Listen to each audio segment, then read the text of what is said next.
Hola, hola. Buenas tardes. Acá nuevamente Julio. Ahora me acompaña Nata. Hola. Creo que no habéis participado antes, así como en las transmisiones en vivo. Sí, sí, la de Alfredo, la de Data Studio que hicimos, la primera de este año. Todo el rato. Tienen razón. Yo ahí fallo mi memoria. Eh, Hola chicos, bienvenidos. Bueno, simplemente recordarles por qué estamos acá. Somos el GDG Cloud Santiago Chile. Si alguien no lo conocía, por favor, pueden buscarnos a través de este enlace. Eh, ah, lo que siempre repito en todas las charlas, acá tenemos miles de formas de contactarnos. Puntualmente, bueno, quizás la tendencia del momento, quizás que pasen 2 años más, no tengo idea. Pero tenemos un grupo de Discord, ahí nada, es la invitación abierta que todos participen. eh, Tenemos un y, concurso activo, es muy importante. Si van y se presentan en la comunidad, estamos regalando los libros de Pillana, de GCP. verdad, Sí, pues verdad. súper importante el concurso. Así que hasta el 31 de mayo, de hecho. El libro que todo el mundo quiere. Por ahí tengo el Todo mío, el no mundo. sé dónde lo dejé, Ah, pero pero entonces muéstralo. Yo también quiero verlo. Déjame sacarle fotocopia. que nadie se entere de que dijiste eso. No, Sí, ahí lo muestro un ratito. Es que moví censuremos cosas ahora para eso ordenar. Sí, sí, para que el sí. Seba no me rete, por favor. Sí, editamos acá. Lo Bueno, editamos. y siguiendo el mensaje. Bueno, tenemos un grupo Discord, por favor. Recuerden que existe esa cosa, así que únanse. Ahí, nada. El propósito como comunidad es difundir todo lo que tenga que ver con este mundo de Google Cloud. Desde que si están empezando a trabajar, si han participado en cosas, si tienen, por ejemplo, si están trabajando hace tiempo y tienen una duda avanzada, algo rebuscado que lo ha tenido pegado por días, semanas, por favor entren. Lo más probable es que alguien le pueda ayudar. Eh, y bueno, aquí vienen, encuentran todo el resto de formas de contactarnos. Y de hecho, puntualmente quería destacar, y aquí no lo veo, me llama la atención. Pero, perdón, que está acá arriba. Está en el canal, tenemos un canal de YouTube. Entonces, tanto este evento como los previos que hemos hecho quedan grabados. Entonces, si por algún motivo alguien se lo pierde, puede verlo después. ¿Ya? Así que también, y de hecho, si hay algo demasiado genial y no sé, no alcanzaron a anotar algún link que puse, qué sé yo, ven el replay y listo. Justamente hoy día tenemos una charla súper interesante. Estos temas son como que, a ver, puntualmente me pegan a mí. Son cosas recurrentes que uno o trata de estudiarla o trata de buscar experiencia al respecto de cómo diablos se ve la práctica de esto, porque hay harto de teoría por debajo. O sea, uno va al proveedor y te dicen, claro, uno de los casos usa es, por ejemplo, abordar lo que es una migración, pero nada reemplaza a una experiencia práctica. Que alguien te cuente efectivamente cómo se pasa esto, cuáles son los dolores al respecto. Y nada, pues la charla que tenemos hoy día apunta a eso. Y de hecho, ya quiero incorporar aquí a. Hola Mauricio. Eh, Hola, ¿qué Hola, tal? Mauricio. Hola, buenas, ¿cómo están? Bien, ¿y bien, bien, tú? bien, bien, bien. Bien. Él justamente se recurrió a nosotros como comunidad y dijo, yo quiero contar mi experiencia al respecto. Y de hecho, un poco la invitación abierta para todo el mundo es, si tienen este tipo de iniciativas también, contáctenos. Si quieren contar algo de lo que sea. De hecho, aquí también la invitación apunta, no hay niveles, no hay como algo muy básico, no hay algo que a nadie le interese. No, veamos y perfectamente lo podemos compartir. Es la idea de la comunidad, ¿ya? Y como les decía, justamente acá tenemos a Mauricio, que hoy día nos va a presentar el tema de, bueno, puntualmente, cómo fue su experiencia respecto a lo que es una migración hacia Google Cloud, ¿ya?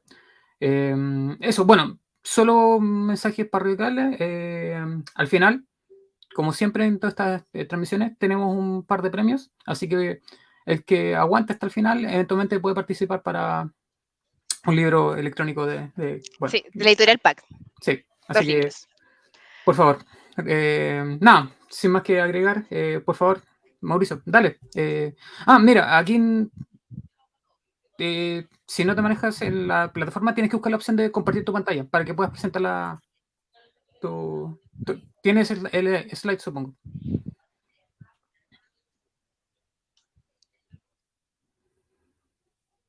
Y yo, de hecho, voy a remover mi pantalla para que dejar el espacio.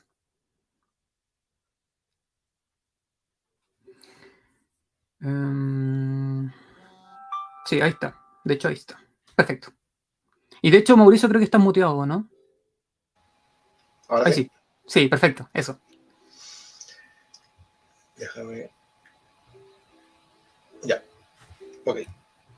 Bueno, esta presentación es una presentación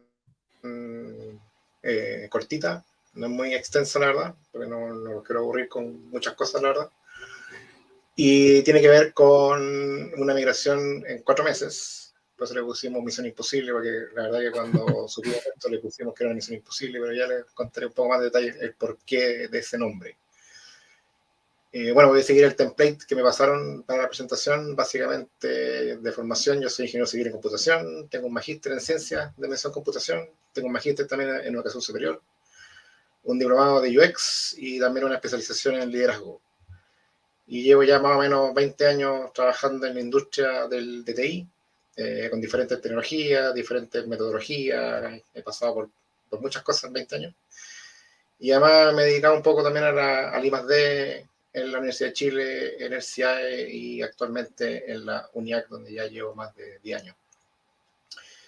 Y también quisiera poner acá dentro de la reseña, porque este es un trabajo que si bien yo lo estoy presentando, es un trabajo de un equipo, ¿no es cierto? Y la verdad que sin el equipo que yo tengo, el equipo con el que trabajamos juntos durante todo este tiempo de esta migración, no hubiese logrado nada de lo que les voy a mostrar hoy. Entonces, básicamente, ¿cuál fue el problema o cuál fue la situación que se nos enfrentó? La empresa en la cual estoy trabajando actualmente tiene más de 20 años de funcionamiento,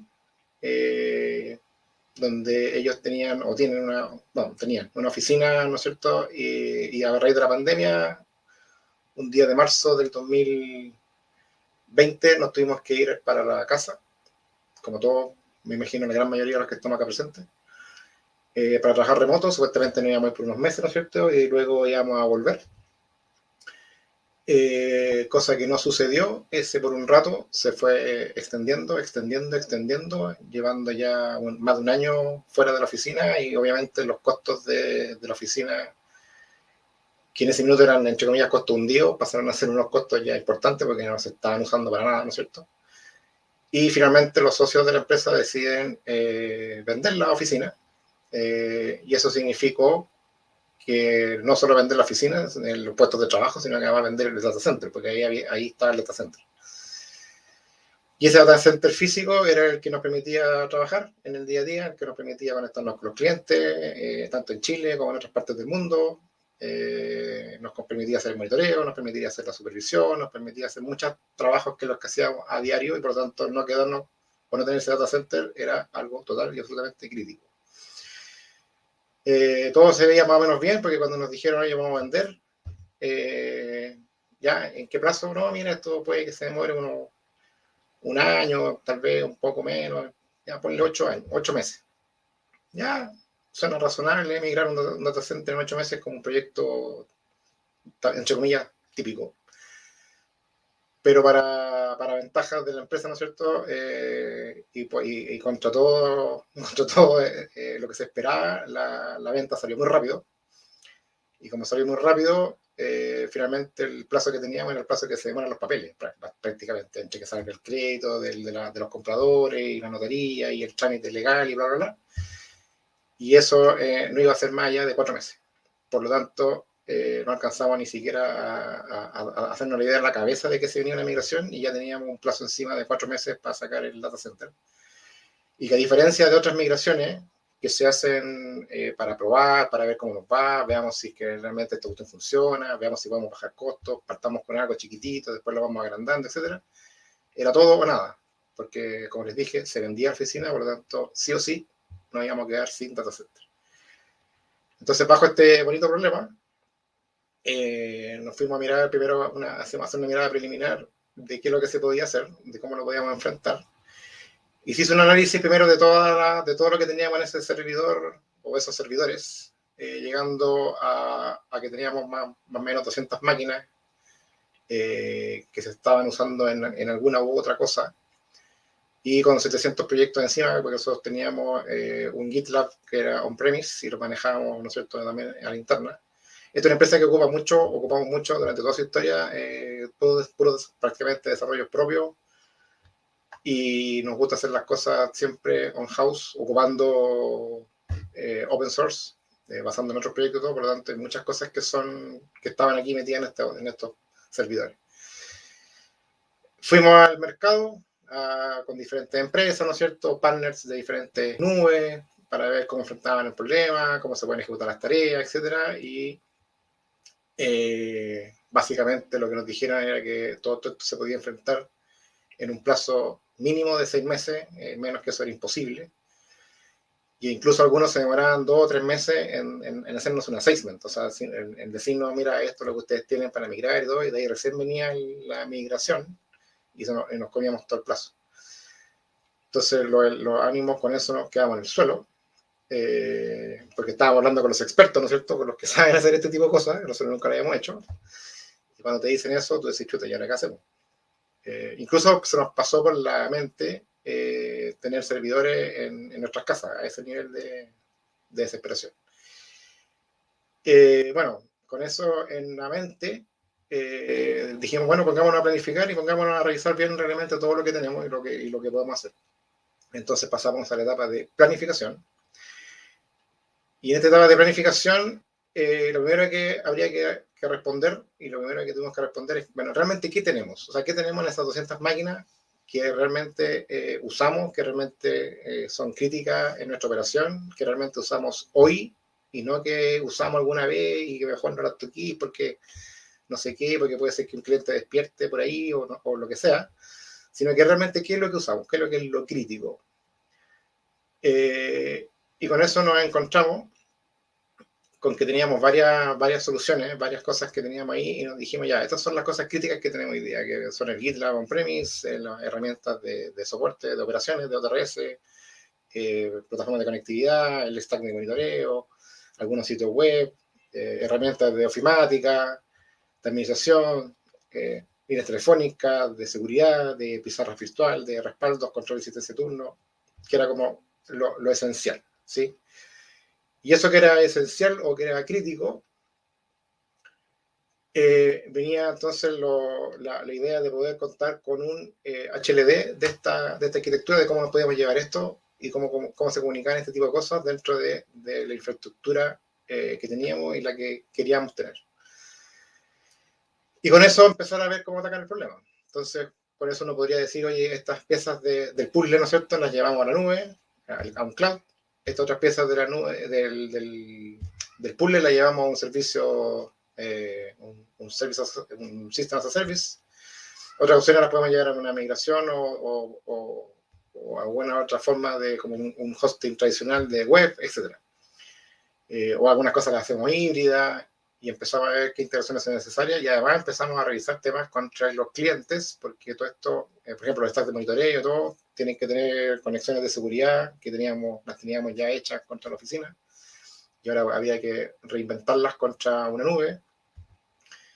Y también eran tiempos que no dependían de nosotros, dependen de los clientes, y a veces los tiempos de los clientes no tienen la urgencia, porque ellos claramente no tenían la urgencia que teníamos nosotros, había que poder transmitirle eso a los clientes, y que lo entendieran y que trabajaran, ojalá, en la misma urgencia que nosotros. Bueno, una vez que ya teníamos el HLD, pasamos a un diagrama de más bajo nivel, ¿no es cierto?, donde podíamos ya identificar mejor la topología de la red que podíamos utilizar, las máquinas virtuales necesarias y los elementos de nube que podíamos requerir y cómo lo íbamos a enfrentar, cómo lo íbamos a comunicar, etc. Después, ya teniendo lo del LLD, empezamos a ver los costos asociados en diferentes nubes, diferentes vendors. Tuvimos conversaciones con Azure, con AWS, con Huawei Cloud y con GCP. También tuvimos reuniones con la gente de GitLab, con la gente de Influx, la gente de Grafana, la gente de Alfresco. Bueno, en realidad Alfresco no tiene gente, en Alfresco revisamos la plataforma como tal. Y con eso empezamos a ver cómo poder enfrentar respecto a los costos, cómo se enfrentaban los costos, por ejemplo, en el tema de Influx, cómo ellos definen qué costos contra el tráfico, que es un ingreso o tráfico de salida, y ver cómo eso lo manejamos contra los clientes del tráfico que entra, lo que sale, los monitoreos que queremos hacer, lo que tenemos que enviarle a un Grafana, o incluso tuvimos opciones de eliminar Grafana, que era lo que nosotros usábamos constantemente, y usar Prometheus junto con el Influx, y todo eso dentro del paquete que viene con Influx, etc. Bueno, y hay varias conversaciones con la gente de cada uno de estos sistemas SaaS. También revisamos las plataformas que teníamos a la interna, que son expuestas hacia la red, de ver cómo las podíamos, si era conveniente manejarlas dentro del cloud o manejarlas dentro de algún hosting que ya teníamos del .com de la empresa o del .cl o lo que fuese. Y además revisar de estas máquinas, que como les dije eran 200 máquinas, ver el estado de cada una de esas máquinas, ver realmente su uso y relevancia y la importancia que tenían para la situación actual de la empresa. Y con eso empezar a ver también respaldar esa información y no migrarlo, sino que respaldarlo y haciendo imágenes, o sea, haciendo respaldo de imágenes IMG o de máquinas virtuales con el formato QCOW 2 o también de ambientes background para poder después manejar eso y restaurarlo sin problema en el futuro. Y eso sobre respaldar eso en el futuro también era importante, no solo respaldarlo, sino que aparte de respaldarlo, tener certeza de que eso después lo íbamos a poder recuperar. Entonces tuvimos que montar laboratorios para revisar que pudiéramos recuperar esas imágenes, recuperar esos Code 2, recuperar esos background, para estar tranquilos de que el día de mañana, si algún proyecto X o algún cliente X necesitamos algo del pasado, que no lo migramos, sino que solo lo tenemos respaldado, lo vamos a poder tomar y lo vamos a poder levantar y ocupar sin mayores problemas. Respecto a los resultados de estas variables que revisamos, etc., definimos el modo de enfrentar el problema. Entonces dijimos varias plataformas internas, como por ejemplo la intranet, sitios de postulaciones que tenemos hoy día, las vamos a montar y las llevamos a un hosting tradicional de lo que hoy día nos provee el .com. Dentro de lo que revisamos con el GitLab on-premise y de lo que teníamos nosotros y para lo que necesitábamos en el cloud y con lo que nos juntamos con los equipos de ejecutivos de GitLab, estuvimos viendo de lo que necesitábamos y llegamos al acuerdo de un plan, pero dado los runners que nosotros manejamos para el CICD, la verdad que era necesario llamar para la atención de los RPM que nosotros manejamos, era necesario contratar más espacio y más capacidad de manejo de esos runners, que no venían incluidos con el plan, y ahí hicimos unos cálculos que finalmente dijimos, ok, saben que los runners no los vamos a contratar con GitLab, sino que los vamos a mantener en el cloud. Y con eso lo que entonces hicimos fue un mix de solución GitLab, donde hay una parte que es SaaS y otra parte que está dentro del GCP. Entonces hicimos el mix, ¿no es cierto?, de la arquitectura cloud para los runners y el almacenamiento de los RP dentro del GCP. Y en general los precios de los diferentes vendors cloud no distan mucho. Sí puede ser que alguien me diga, no, pero mira, para esto te conviene más este proveedor, porque también uno podría pensar hacer un mix de vendors cloud, sacando el mejor costo para ciertos temas con, no sé, voy a inventar con Azure, otros con GCP, otros con AWS, y haber hecho una cosa, porque además tampoco es bueno siempre tener todo en el mismo lado, etcétera. Pero todo eso requiere tiempo, requiere recursos de dedicación, análisis, cosa que no teníamos. Con GCP ya teníamos alguna experiencia porque ya habíamos jugado con GCP, viendo algunos proyectos, viendo algunas cosas de hacer en la nube, estuvimos jugando algún tiempo con el K8, para algunos laboratorios, etcétera, algunas cosas. Entonces dijimos, ¿saben qué? En realidad ya vámonos por GCP, que es donde más nos manejamos y donde más conocemos. ¿Para qué vamos a irnos con algo que desconocemos? El plazo es corto. Y por lo tanto, finalmente nos quedamos con la nube de Google Cloud. Y por eso estamos acá. Entonces, finalmente, la experiencia de lo que significó esto fue primero, bueno, la migración de las VPN, que era un punto crítico, porque la comunicación con los clientes era por VPN, o es por VPN. Y ahí teníamos dos tipos o sea, teníamos la solución ojalá solamente ocupando LAN to LAN, pero muchos clientes demoraron, e incluso hay algunos por ahí que todavía ocupamos las redes VPN de usuario, porque no hemos sido capaces con los clientes de lograr la conexión directa LAN to LAN. No por temas técnicos, sino que por temas políticos. Y por lo tanto, la única escapatoria que hemos tenido ha sido ocupar las VPN de usuario. Pero ¿cuáles son los problemas que tienen las VPN de usuarios? Tienen problemas de los tokens, los segundos factores de autentificación. Muchos de esas VPN funcionan bajo sistema operativo Windows. Por lo tanto, los costos también suben. Entonces tuvimos que jugar herramientas como OpenConnect o Open40 o Citrix en sus versiones para Ubuntu para poder suplir ese tipo de situaciones. Tratamos también de buscar las menores cantidades justamente por el tema de licencias de Windows, de las que tuvieran estas VPN de usuario con instancia de entorno gráfico y con el sistema Windows. Y tenemos otro problema más, que las VPN de usuarios duran un cierto tiempo. Y como duran un cierto tiempo, por temas de seguridad, ¿no es cierto?, etcétera, hemos tenido que crear el script que levantan la VPN cuando estas VPN se caen para mantenerla arriba y mantener la comunicación contra el cliente. Ahora, para las redes LAN to LAN, algunos problemas que encontramos al momento de trabajarla y configurarla fueron los temas de la IP, para definir los puntos de la IP.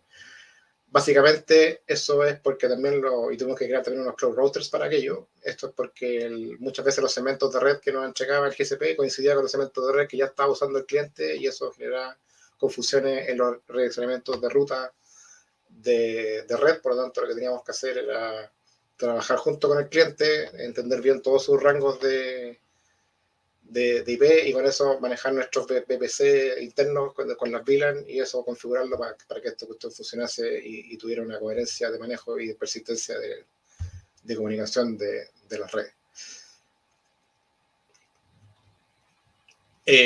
Algunos túneles que tuvimos que trabajar también con las VPN, usando VPN usuario Anyconnect, con entornos gráficos finalmente, VPN con usuario sin entornos gráficos y algunas con Open40 también sin entorno gráfico, y la Cloud VPN con los dos peer y túneles IPsec.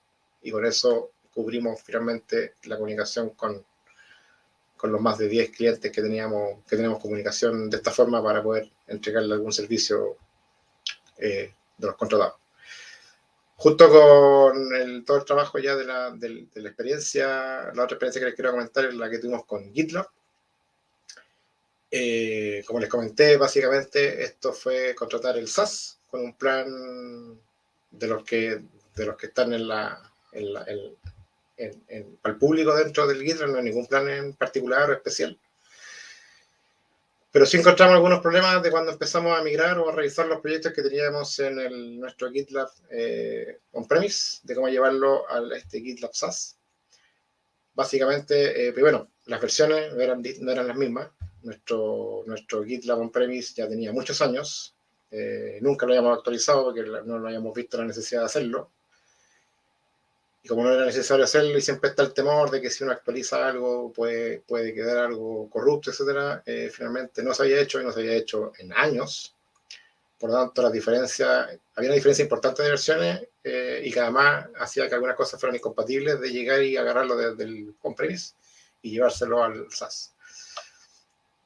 Entonces, no había compatibilidad directa, y además no existía mucha documentación, por no decir ninguna documentación, de cómo llevar a cabo los procesos desde esa versión a la versión que había hoy día en el SaaS.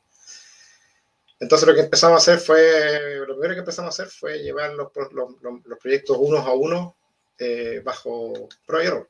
Vamos llevando los proyectos y vamos viendo cómo van funcionando, etc. Segundo lugar, la cantidad de proyectos, que les dije que los proyectos eran más o menos 700 proyectos acumulados a lo largo de los años.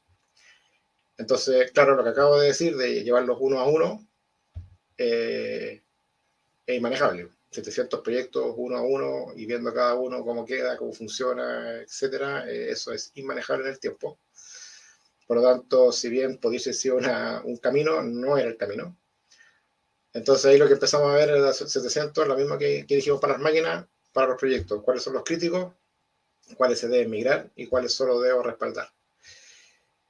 Luego la migración se debe hacer exponiendo con la IP de GitLab hacia el exterior del GitLab on-premise, y eso podría dejar independiente que uno lo haga como corresponde y uno lo haga con ciencia, etcétera.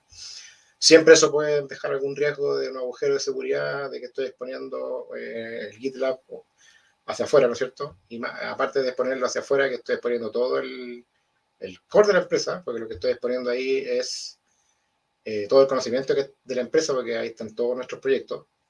Entonces, además de poner el conocimiento de la empresa hacia afuera, además estoy dejando un hoyo de seguridad que pueda, aparte de los sitios que ya tenemos expuestos, pero que ya tenemos años haciendo la seguridad de esos servicios, un hoyo de seguridad que podría haber sido importante, que menos mal que no lo fue, pero podría ser importante para dejar un acceso a nuestra empresa y a través de eso también hacia nuestros clientes. Y por otro lado también era necesario mantener la continuidad de los desarrollos. O sea, yo no podía llegar y decir, doy de baja el on-premise y nos vemos en un mes más en el SaaS. Eso no iba a funcionar. Y por lo tanto todo era on the fly. O sea, los desarrolladores seguían desarrollando sobre los proyectos, seguían haciendo cambios, seguían trabajando sobre las distintas ramas en el Git. Y en algún minuto nosotros teníamos que hacer el switch en la noche para decirle, desde mañana empiezan a trabajar en este proyecto en particular, empiezan a trabajar en el SaaS, ya está todo coordinado para que así sea. Y además, no era solamente con los proyectos como repositorio de versiones, por así llamarlo, sino que además con todo el tema de lo que significa el CICD. Entonces, bueno, finalmente lo que logramos hacer fue hacer un script que permitía migrar los grupos de proyectos. Y ahí apareció un tema asociado a los permisos de cada grupo, pero que básicamente eso fue porque inicialmente para hacer pruebas, etcétera, mientras hacíamos el camino comercial administrativo para la contratación de la plataforma, estábamos trabajando con una licencia de prueba que nos entregaron la gente de GitLab. Y ahí había un tema con los permisos, etcétera, porque la cuenta no era totalmente con todas las características que nosotros requeríamos. Entonces hicimos una rama de directorios permitiendo acceder a los diferentes proyectos y finalmente con eso pudimos trabajar las pipelines. Y con eso empezamos a identificar cómo configurar bien las pipelines respecto a lo que teníamos antes. Y una vez que ya teníamos un escenario concreto y además que ya teníamos la contratación de la licencia que corresponde, se migraron los grupos a una nueva URL, se definieron por tanto esas nuevas URL y eso se limpió o se actualizó en las diferentes pipelines para que estas corrieran como tuvieran que correr y volviendo a su desempeño actual. Y yo sea paso también en el camino aprovechamos de limpiar algunas pipelines, de arreglarlas, de mejorarlas, porque algunas corrían mucho tiempo, se demora mucho tiempo en levantar las imágenes, Docker, etcétera. Entonces, también este trabajo sirvió para hacer ese tipo de limpieza. Creamos el clúster de GitLab Runner partiendo con una infraestructura de prueba, que cuando teníamos poquitos proyectos deben ser unos 70 hasta unos 300 más o menos, etcétera, funcionó bien, no tuvimos mayor problema. Pero a medida que ya íbamos avanzando y con más del 70% de los proyectos empezamos a darnos cuenta que las pipelines de repente se quedan, las máquinas se quedan pegadas, etcétera, porque claro, viendo las gráficas de los recursos, los recursos se fueron a tope y tuvimos que hacer una reestructuración o reajuste de estos recursos, tanto de CPU, de RAM, e incluso cambiar los discos de discos tradicionales HDD a SSD para poder mejorar la velocidad de escritura y descarga de los contenedores. Y con eso ya hasta el día de hoy no hemos tenido ningún problema con las pipelines, más allá de que de repente, no sabemos todavía por qué, no hemos logrado identificar el por qué. Muchas veces se quedan algunas imágenes que no se borran, quedan en disco, y también algunos contenedores se levantan y quedan en memoria, tampoco se bajan una vez que te saca la pipeline. Y para la misma pipeline, y por eso que no hemos logrado pillar por qué, porque para la misma pipeline no es que la pipeline esté mal definida, sino que la misma pipeline a veces deja los contenedores en memoria y otras veces lo borra. y eso que queda en memoria queda ahí por siempre, y nos dimos cuenta, lamentablemente nos dimos cuenta, porque una vez ya no pudimos ejecutar más, y era porque los recursos se habían agotado. Y cuando fuimos a mirar nos dimos cuenta que era porque efectivamente había ahí unos leaks de uso de disco y de memoria que nos estaban limpiando, y finalmente, bueno, generamos unos scripts que permitan hacer limpieza constante de este tipo de problemática. Puede ser que haya alguna solución más linda que esa, pero es la que tenemos hoy día y la que nos está funcionando hasta el momento. Bueno, y para cerrar, como conclusiones, ya llevamos un año ya con la migración funcionando. Las estimaciones en costo realmente han andado bastante bien dentro de lo que habíamos acordado o preparado o estimado, y realmente eso nos tiene bien tranquilos. Incluso en algunos meses nos ha salido un poco más bajo de lo que estimamos, así que eso ha sido bastante bueno, porque no hemos tenido que dar explicaciones al CEO de por qué los costos han estado empezando a crecer. Más allá de las cosas particulares que ya les comenté, no ha sido necesario generar grandes adecuaciones a las definiciones iniciales. Anduvo bastante bien lo que logramos hacer. Y en algunas máquinas como los runners se ha tenido que aumentar, bueno, la capacidad de RAM, como les comenté, pero cosas así de base, no ha sido necesario hacer muchas cosas. Y básicamente aquí la clave es analizar lo que se va a migrar y realmente tener conciencia de lo que se está usando, por qué lo estamos usando, y por lo tanto todo eso se tiene que hacer. Lo que no, se respalda, se verifica que esos respaldos efectivamente sirven y que después los voy a poder levantar, los voy a poder recuperar, los voy a poder ocupar. Y por eso quedarse tranquilo y migrar solamente lo urgente de lo que se tiene en el minuto, porque todo lo resto, en realidad, si lo migro y me preocupo de migrarlo, entorpezco el trabajo de lo que realmente necesito. Y por otro lado, puedo generar basura acumulada, en este caso de 20 años, y que una instancia como esta te permite también hacer limpieza. Así que bien, y hoy día en lo que estamos hoy día tratando estamos empezando a revisar, por ejemplo, si uno pudiese hacer, y si tiene sentido hacerlo, porque como les dije, tenemos un stack de monitoreo. Ese stack de monitoreo está levantado sobre máquinas virtuales, sobre Compute Engine directo, y hoy día estamos pensando ver si pudiese ser bueno o no llevar eso a cluster de Kubernetes, pensando básicamente en que el monitoreo en cierto horario baja tráfico de los clientes, y como baja tráfico de los clientes también baja el uso de recursos del monitoreo, y pudiese ser interesante de que, por lo tanto, en vez de tener unas máquinas que están definidas de forma estática, ¿no es cierto?, para soportar los peaks, lo tengamos de forma dinámica y en realidad vaya moviéndose esa carga de recursos en base a la carga de tráfico, y se haga un poco más eficiente en términos de costo y uso de recursos. Eso puede ser algo interesante y algo que estamos empezando a mirar, a ver si realmente por ahí podemos sacar algo limpio. Bueno, eso. Muchas gracias por su atención. Uf.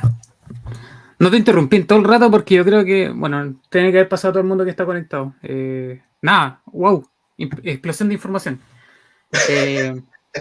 La gente igual fue participando, te puedo comentar. De hecho, tengo ya guardado un par de preguntas. Lo más probable es que la gente, ahora que, bueno, ya terminó un poco, va a pasar ya dejando el resto. Pero mira, primera cosa que preguntaron. ¿Tuviste que hacer una migración? Por lo que yo entendí, nada, tú migraste lentamente el workload completo, el servidor, tomaste una imagen y ya. Pero estos son aspectos que usualmente uno piensa, así como, ya estoy moviendo algo que es demasiado viejo. ¿Te pasó algo así? Sí, nos pasó, lo revisamos, lo analizamos y sí movimos algunas cosas. No todo, pero sí movimos algunas cosas. O sea, todo lo que se ocupa. A ver, ¿qué es lo que movimos? Movimos los proyectos, pero por ejemplo no movimos las máquinas de laboratorio. Las máquinas de laboratorio asociadas a esos proyectos, esas las respaldamos solamente. Dijimos ya el dolor de cabeza, porque seguramente cuando queramos ocupar este laboratorio, si lo empezamos a mirar ahora, dado que son máquinas legadas y y que muchas veces incluso los expertos ya no están en la empresa, que eso es algo importante a dejar claro. Sí. Cuando tú quieres levantarla de nuevo, lo más probable, con mucha certeza, te van a salir problemitas y cachitos de que te va a faltar el experto para poder, no, pero es que mira, en su momento a ese parámetro le pusimos un 5 y funcionó. Claro. Sí. Ya como eso no lo teníamos, y claro, y no era necesario porque la verdad que no estábamos viendo ningún proyecto asociado a ese legado en particular, pero sí estaba en funcionamiento. Levantar esos laboratorios, ese tipo de cosas, la verdad que dijimos, no, los respaldo nomás. Y si en algún momento lo necesitamos, lo levantaremos y ahí veremos lo que hacemos, pero tenemos poco tiempo y hacer eso ahora no tiene mucho sentido. Sí, perfecto. Mira, la otra pregunta está enganchada a algo que te voy a preguntar después, pero también, pasaste por una fase de experimentación, supongo, aparte la parte Sí. tétrica comercial que todo el mundo tratamos de obviarla, pero es importante. Pero, ¿tuviste la opción de justamente esto, el temazo de la latencia? ¿Lo probaste en la práctica? Medimos la latencia, pero la verdad que no de todas las nubes públicas, sino que medimos la de GCP, que fue con la que nos quedamos, y fue al revés, la verdad. Nos quedamos con GCP, una vez que dijimos nos quedamos con GCP, medimos sus latencias de los servidores y comparamos contra lo que teníamos nosotros también, porque también hay que tener eso claro, que nosotros, la latencia que nos preocupaba más era la latencia contra los clientes, no contra nosotros, sí, básicamente. Claro, ya el cliente, igual estábamos con una latencia hacia nuestra oficina y ahora era una latencia contra el GCP. Las medimos y andamos más o menos pareja, y pues nos quedamos tranquilos y avanzamos. Yo creo que si esa latencia no hubiese sido más o menos pareja y hubiese sido una diferencia más o menos importante, hubiésemos tenido que ir a las otras nubes y a lo mejor, si que hubiese sido el caso, estaríamos ahora día trabajando a lo mejor con otra nube y no con el GCP. Totalmente. O hubiésemos a lo mejor espejos, de estos servidores espejos que te dejan datos acá en zona, digamos, acá en Chile. Sí.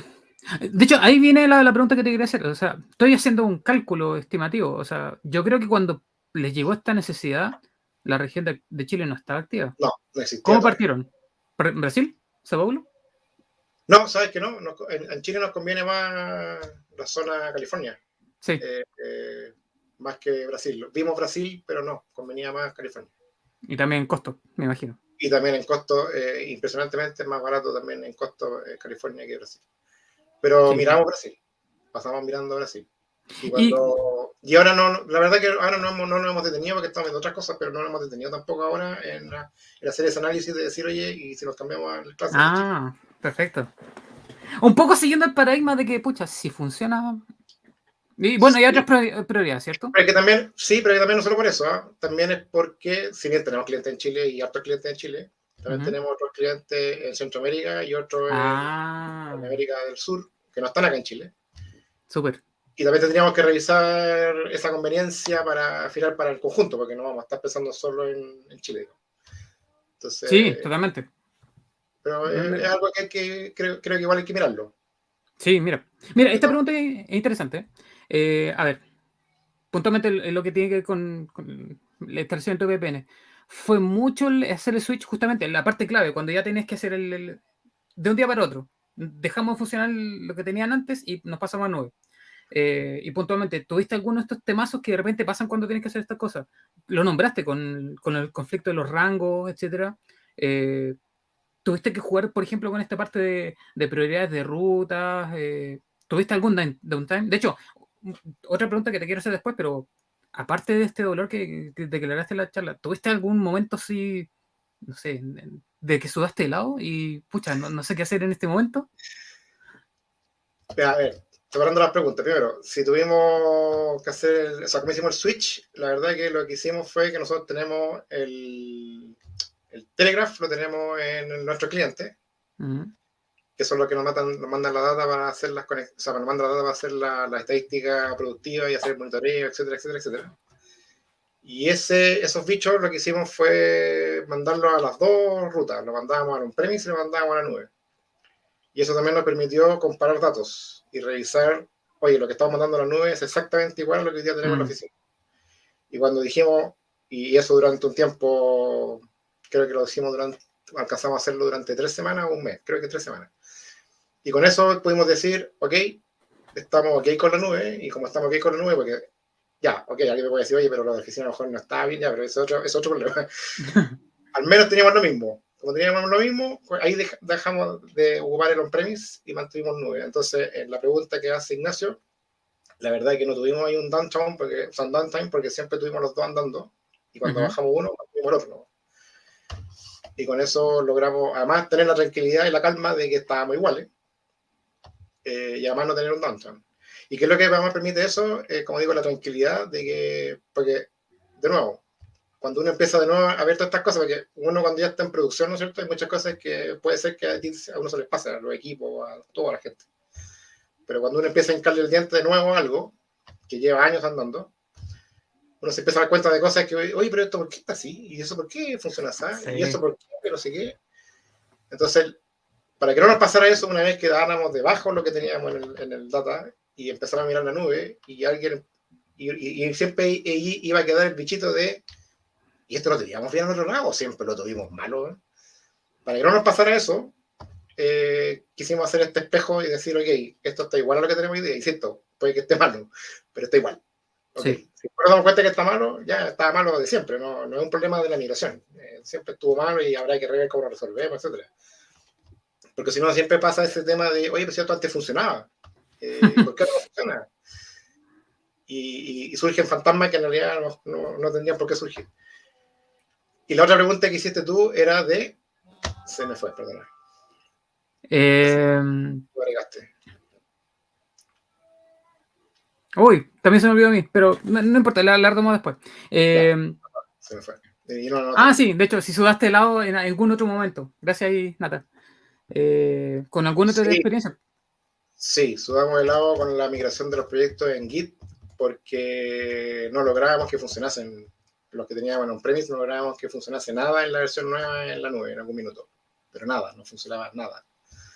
Entonces, cuando no funcionaba nada, claro, sigamos con el on-premise. Y ahí fue donde nacieron este tipo de cosas de, oye, y si entre broma y en serio, oye, ¿tenías espacio en tu casa para tener un servidor ahí en el baño?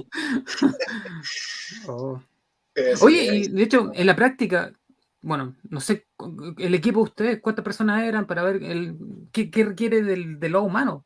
Una experiencia así, digo. El equipo nuestro es un equipo chiquitito, pero fantástico.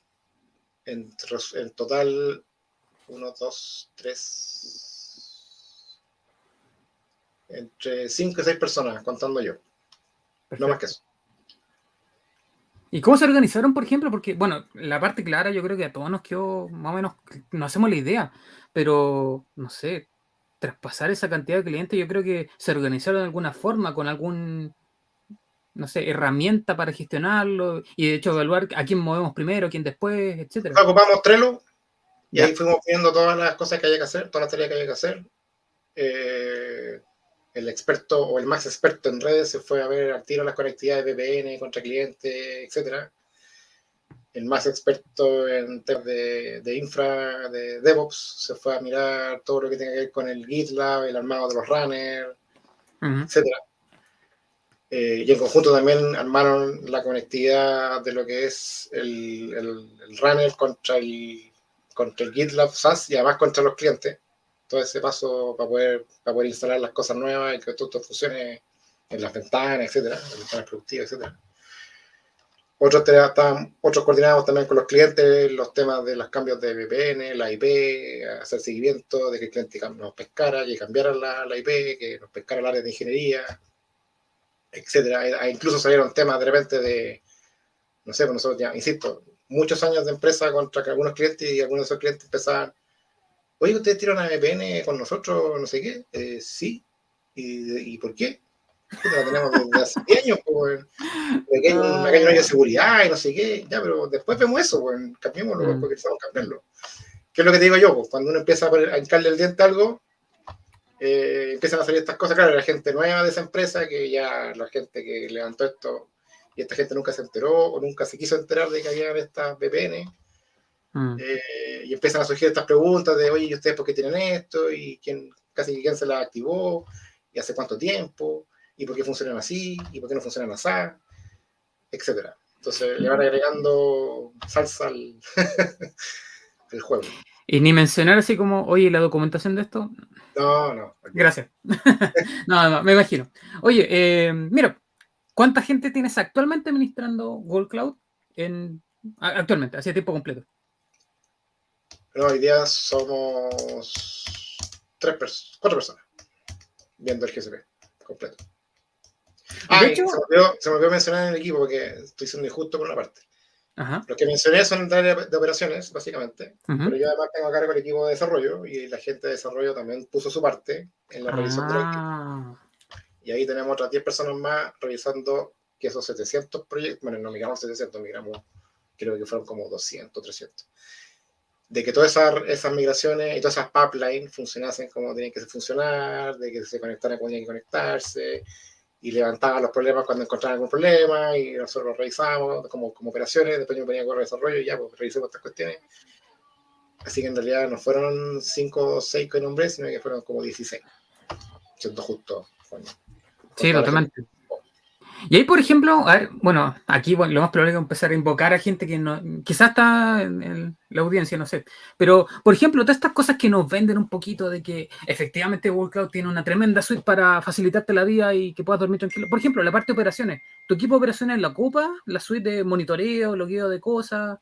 Porque, bueno, esencialmente están ocupando máquinas virtuales. Ese monitoreo pasa por la parte de observabilidad, las cosas mínimas de CPU o el monitoreo de los discos, establecen alertas. ¿Cómo no sé, cómo gestiona el equipo de operaciones? ¿Se mete las manos en Google Cloud?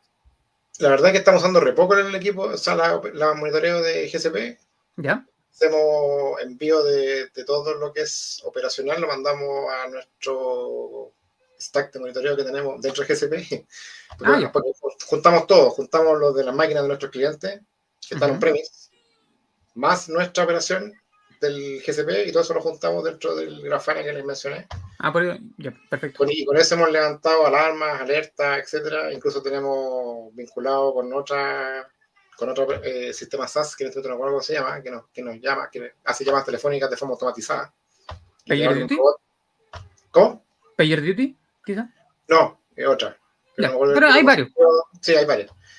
Y con eso hacemos de que despierten al N1 cuando hay Claro. así que alerta importante, o también mandan mensajes a Discord, etcétera. O sea, está todo automatizado, y hay mucho más que automatizar, pero así hacemos el monitoreo de las cosas y la revisión de la operación. Oye, y lo que es la gestión de esta cosa, porque, a ver, por lo que entendí, esencialmente tú eres casi como un proveedor de, no sé si infraestructura o semi-plataforma, pero tú tienes las máquinas, tienes el flujo de GitLab, etcétera. ¿Algún cliente te ha pedido acceso puntualmente a Google Cloud para algún proyecto, para jugar ellos directamente? ¿O no? Eso te lo dejo a ti, muchas gracias. Eso es todo nuestro. Ya, perfecto. Somos proveedores de servicio, básicamente. Sí, me imagino. No de infra. Ya, no, excelente. Mira, en el caso del Fresco, ¿cómo hiciste con justamente base de datos que fueran considerablemente grandes? Ya, aquí la verdad que hicimos un poquito trampa. Era el Fresco. Fuimos a hablar con la gente de proyectos, porque el Fresco le pertenece a la gente de proyectos, porque nosotros manejamos una documentación en GitLab. Entonces fuimos a hablar con la gente de proyectos, y al Fresco la verdad que lo usaban poco y nada. Estaba ahí y lo usaban de poco, y ahí los pillamos. Porque no, sabéis que no, hace tiempo que no lo usábamos, no lo teníamos actualizado. Y entonces, ¿dónde tienen sus documentos? No, cada uno lo tenía en sus computadores, en su archivo, en sus discos duros externos, no sé qué, al siglo XX. Entonces llegamos a un acuerdo, y lo que hicimos fue agrandar la licencia del Google Enterprise, del Google que te ofrece correo, ¿no es cierto? Y Drive, ¿Sí? y esas cosas. Nosotros teníamos el básico, el estándar. Pasamos al Enterprise. En el Enterprise pasas de 30 gigas por usuario a 2 teras por usuario. Entonces finalmente teníamos a disposición como 60 y tantos teras o 70 y tantos teras de espacio en nube, con esta cuestión y con las ocupamos las carpetas compartidas, las organizamos más o menos igual que como las teníamos organizadas en el Fresco, y le dijimos suban ahí todo lo que tienen que subir. Y así lo hicimos. Y ahí lo tenemos. Pierdes cosas del Fresco, obviamente, porque no es un gestor documental, simplemente es un repositorio con archivos, pero igual lo podía abrir con los cheats o el doc de Google, y lo puedes revisar igual ahí, todo, etc. Entonces, pierdes, sí, pero tampoco pierdes tanto para como lo usaban. Porque al final lo que ellos usaban, lo usaban más como un repositorio, no lo usaban como un gestor documental, propiamente tal. Entonces tampoco usaban mucho las versiones, que es el típico problema, o no sé si es un típico problema, pero nuestros clientes todos usan Windows, todos usan Office, todos usan PowerPoint, todos usan el Project para las Gantt, etc. Entonces finalmente nuestra gente de proyecto termina usando también hemos tenido que comprar licencias PowerPoint y todo para no tener problemas de compatibilidad, de que a veces pasa de que algo no se ve bien, que no sé qué, entonces me reclaman, oye, pero es que está bien tú, el open source y todo eso, pero esta cuestión yo la micro y no se ve igual, pues, se ve mal, y el cliente me reclama porque se ve feo, porque no se quiera, entonces al final, claro, al final ocupaban al fresco como un repositorio, ¿no? Subían las cosas para arriba y no habían versiones, no había versionamiento del archivo doc del Google, para manejarlo, etc. Entonces finalmente acá dijimos, ya, como es un repositorio, ocupemos el Google Enterprise y con eso solucionamos el problema. Oye, en el caso de las migraciones, me acordé recién, ¿te pillaste con algún caso patético de obsolescencia hacia un Windows Server X que ya ni soporte oficial tenga y ¿cómo lo enfrentaste? Porque... Sí, pero para una VPN de unos usuarios que era con entorno gráfico con Windows, usaba el Windows, que no sé si en realidad es patético porque no sé qué tanto se usa o no en el mercado, pero era un Windows Server NT. NT, lo pensé. ¿Y ahí cómo lo hiciste? Porque de repente no llegar a migrar. Hablamos con el cliente y le dije, oye, necesitamos esta cuestión, cambiarla porque es imposible, es loco. Ya. Y afortunadamente lo pudimos hacer. Pero no, sí, nos encontramos con eso y ahí también transpiramos el agua. Me imagino. Oye, ¿y la gestión de flota? O sea, estoy apuntando en general. ¿Cómo lo haces para manejar esta, no sé, qué flota? ¿Has sacado la cuenta de cuántas máquinas virtuales tenías arriba? No, pero deben ser más o menos no son tantas, deben ser unas 20, 25 por ahí. Yo pensaba mucho más. No quedan tantas. Ya, no, pensaba de hecho también en el tema de administración, porque justamente mantener esto al día, con parches de seguridad, etcétera, podría haber sido manejable, pero la verdad es que es una cantidad manejable. ¿Te hubiera ordenado? Sí, una cantidad manejable. Sí. Mira, bueno, esto lo mencionaste levemente, pero justamente en el caso de él tiene varios usuarios y quieren justamente sacar provecho y es un requisito mínimo hoy día de seguridad, más de un factor de autenticación. De hecho, no sé si puedes comentar un poquito más al día de hoy, después de todo lo que sufriste, ¿qué es lo que recomendarías? O sea, básicamente lo que nosotros usamos para el 2FA es la típica conexión al celular con una aplicación que te provea ese servicio. A mí en lo particular no me gustan los SMS, prefiero más los datos por una aplicación. Sí, sincronizada y listo. Sí, que más o menos esté probada y que uno tenga confianza en esa aplicación. Y eso es lo que esa fue la opción que tomamos, digamos. Sí, hay varias opciones de hecho al respecto. Yo pensé en esto, pero no. ¿Consideraste en algún minuto automatizar? La verdad es que, no sé, quizá por el nivel de presión que tenías, yo creo que automatizaste a nivel de scripting, pero ¿consideraste así como Terraform por algún lado para, no sé? No, en su minuto no. Ahora sí lo estamos trabajando para hacer el levantamiento de los clusters. Kubernetes estamos usando Terraform. Y estamos investigando y viendo esa opción, pero en su minuto lo otro no, fue todo a fuerza bruta. Todo de vieja escuela. Sí. Dentro de la vieja escuela, que cada vez se moderniza más la vieja escuela, pero no es que estemos trabajando con un notepad, o sea, con un editor de texto haciendo script ahí, porque esa es la real vieja escuela. Sí, totalmente. A ver, no sé si quedan más preguntas. De hecho, también no me quiero extender. Yo preguntaría un montón de cosas porque hay varias de estas cosas que me pegan puntualmente. Pero nada, yo creo que todavía los que siguen conectados, por algo, de hecho el número no ha cambiado de los que pudieron conectarse. Quizá era un horario más complicado, pero no sé, yo creo que hablo a título de todo. Es súper interesante lo que viniste a contar acá. Es algo que, como partí diciendo, son cosas que te cuento un poco en teoría, casi ciencia ficción, de, oye, esto sí, son las mejores prácticas, etcétera. Ya, pero en la realidad, ¿cómo funciona esto? Y de hecho, yo creo que hay hartos dolores y cosas que no son técnicas, de que cómo gestiona esta cosa en el tiempo. Por ejemplo, el uso de Trello para efectivamente planificar esto, porque claro, técnicamente hay recetas, puedes ver documentación, hay videos en YouTube al respecto, pero en la práctica, ¿cómo me organizo? Sobre todo si te pasa lo que te pasó a ti. O sea, pandemia y cerramos en la oficina, tenemos que ver la opción de migrar. De hecho, bueno, por algo llegaron incluso al escenario cataclísmico de instalemos servidores en nuestras casas. No sé. Yo creo que una buena práctica, o sea, como aprendizaje, digamos, es tratar de mantener actualizadas las cosas que se usan en el día a día, más allá de que siempre es una buena práctica y todos lo tenemos en clase número 1 de computación. No lo hacemos.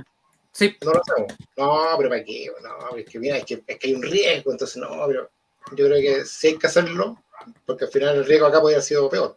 O sea, si no hubiésemos logrado zafar el hecho de que la compatibilidad entre el GitLab on-premise y el GitLab nuevo que estaba en la nube, si eso no lo hubiésemos logrado solucionar, en este minuto yo andaría buscando pega. O sea, eso es crítico. Sí, Ultra crítico. Más allá de que el GitLab no se actualizaba desde mucho antes de mi gestión, da lo mismo. El problema que uno dice, oye, pero ¿cómo no lo actualizaste nunca? Y ahora mira con el problema que nos enfrentamos. Oye, y cosas así como que extrañaste en todo este proyecto y como que recomendaría, chiquillo, si están armando algo desde ahora, desde una partida, consider, por ejemplo, no sé, documentar quizás, automatizar ciertas cosas, ¿qué recomendarías como de cara al futuro? Hay algunas cosas con las configuraciones de GCP, no me acuerdo el detalle probablemente tal, así como el tag en particular, pero por ejemplo uno puede configurar cuando uno levanta una máquina como que tiene extensión o no tiene configuración dinámica o no de disco, por ejemplo. No me acuerdo cuál es el tag en particular, pero nos pasó que configuramos hartas máquinas, levantamos hartas máquinas sin esa capacidad, sino que era rígido. Y cuando ya estuvimos subiendo, pero mira, nos pasó esto, nos quedamos cortos de disco, no sé qué, ya, pero agrandemos el disco. No se podía. No, la única opción es partir de cero, formatear todo igual. Pero ¿cómo me estáis diciendo? Y ahí uno de los muchachos se dio cuenta de que, pero es que mira, hay una capacidad de que, y no la seleccionamos, que era que usted quiere el disco de 200 gigas y 200 gigas, ahí se queda. O 200 gigas y es posible expandirlo en el tiempo y agregarle más discos. Ya, eso no lo hayamos seleccionado, eso es algo que hay que seleccionar porque si no después te encontráis con que no podéis ampliar la capacidad y eso puede ser un dolor de cabeza grande. Sí. Mira, no sé, yo creo que me preguntaron esto, pero por lo que te entiendo, ¿tú tienes soporte formalmente con Google Cloud? Yo creo que lo has resuelto todo por tu parte. No, lo resolvemos todos nosotros. Sí, sí. Esto sí, es un temazo, la verdad es que, bueno, incluso la marca te promueve a tener como soporte oficial con ellos, etcétera. Hay un fee por debajo, hay una cuota que uno tiene que ir pagando regularmente, pero la verdad, chiquillos, yo creo que, no sé si les ha pasado a varios, pero a esta altura los recursos y, por ejemplo, lo que dije, y esto, ya voy a volver a la parte marquetera, pero a esta altura es posible encontrar comunidad al respecto y yo creo que uno se puede atender bastante bien solito, incluso con cosas rebuscadas. Hay gente de muy buena disposición y te ayudan. Entonces, sí, además, bueno. Además, ¿sí? Hay otro tema ahí que a lo mejor es porque yo ya soy más viejo, pero a mí me gusta este tipo de comunicación para resolver algunos problemas, algunos temas, más que correo, mandar correo para allá, ticket para acá, ticket para allá, ticket para acá, ticket para allá. Sí. El texto no siempre explica todo lo que tiene que explicar. Por supuesto. Tanto de ida como de vuelta. Sí. Entonces, y a veces pues eso puede significar de que el problema, bueno, a lo mejor hay una categoría de soporte GCP que yo no conozco y que se ha hablado como estamos hablando ahora, pero en general no, mira, de hecho, ticketing. Ahí te puedo contar un poco. A mí me ha tocado usar en la parte de soporte de Google Cloud y sí, es un sistema de chat con ticket, etcétera, pero no sé, quizás estoy exagerando, pero mi 8020 termina con alguna llamada por videoconferencia donde explico la cosa y no hay nada que reemplace esto, la interacción final, porque se explica mejor.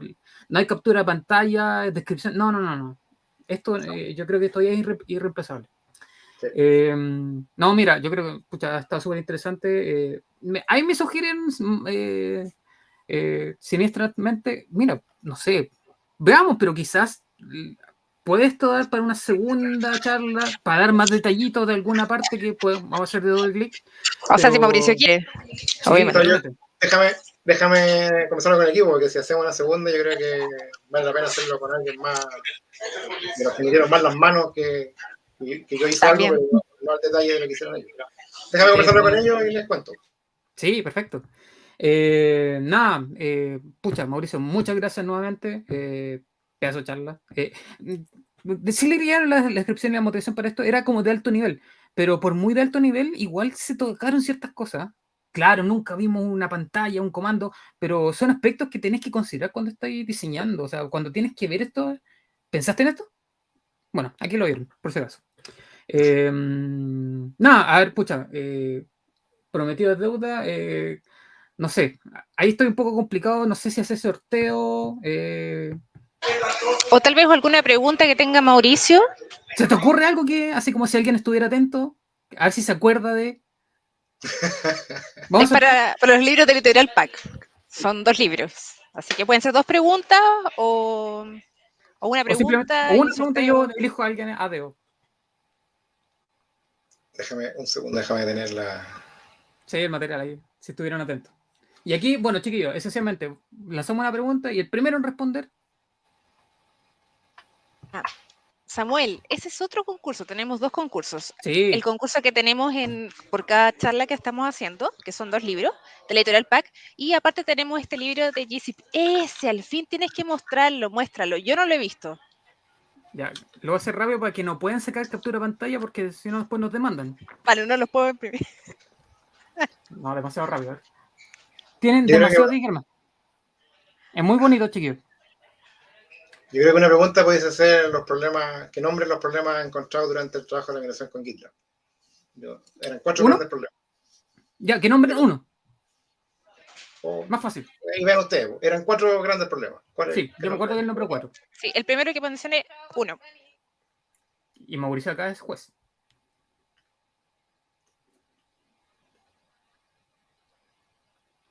¿Cantidad de proyectos? Sí, cantidad de proyectos. Ya. Bien. Perfecto. Ya. Grande Samuel. Samuel, porfa, vamos a recordar tu nombre, pero porfa, mándanos un correo acá para hacerte llegar el libro digital. A ver, y bueno, el segundo libro yo creo que se lo dará... Uy, perdón, estoy mostrando. Marco participó harto, de hecho fue una de las preguntas que más escribió al principio y de hecho escribió varias veces, así que yo creo que también Marco, con 4 ahí en la A. Porfa, también, mándanos un correo ahí. Eso. Bueno, palabra de cierre. Recuerden, chiquillos, somos GG Cloud Santiago. Pueden buscar ahí, donde tenemos la comunidad, por favor. De hecho, Mauricio, tú estás en la comunidad, no me acuerdo de verte. ¿Sí? Sí. Ah, perfecto. Eso, participen y eventualmente se pueden enterar de estas charlas y otras que vamos a tener. Siempre, estamos tratando de retomar el ritmo. Estuvimos un poquito apagados hace un par de meses, semanas para atrás, pero ya estamos retomando. Y hemos vuelto con hartas charlas, así que se vienen unas bastante buenas.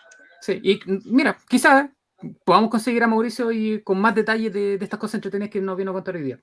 Así que eso, muchas gracias a todos los que participaron y nuevamente, gracias Mauricio. Ojalá nos podamos ver en una próxima. Una segunda charla. Sí. Muchas gracias Julio, Nata, por la invitación también, Nata, y estamos en contacto. Gracias. Well, gracias. Nos vemos. Chao, chao. Oh.